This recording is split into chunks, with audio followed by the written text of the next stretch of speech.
धुळ्याच्या शासकीय विश्रामगृहातील 102 नंबरच्या खोलीतून 1,84,00,000 जप्त, चौकशीसाठी एसआयटी नेमणार, मुख्यमंत्री फडणवीसांची माहिती। विधिमंडळ अंदाज समितीमधील आमदारांसाठी गुलमोहर विश्रामगृहात 5 कोटी ठेवले, माजी आमदार अनिल गोटेंचा आरोप। तर समिती आणि सरकारला बदनाम करण्याचं काम, अनिल गोटेंचे आरोप अर्जुन खोतकर यांनी फेटाळले।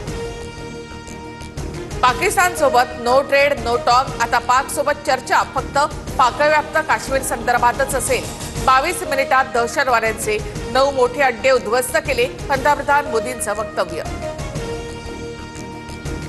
पहलगाम दहशतवादी हल्ल्याला आज 1 महिना पूर्ण, पर्यटकांवर गोळीबार करणारे आरोपी अजूनही मोकाट, एनआयए आणि सैन्य दलाकडून दहशतवाद्यांचा शोध सुरू।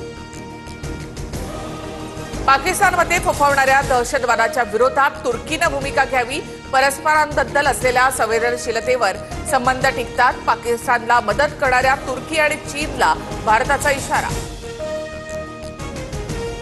ईडीने सर्व मर्यादा ओलांडल्या, एखाद्या प्रकरणाची चौकशी राज्य सरकार करते तेव्हा ईडीच्या हस्तक्षेपाची गरज काय, सर्वोच्च न्यायालयाकडनं ईडीची खरडपट्टी।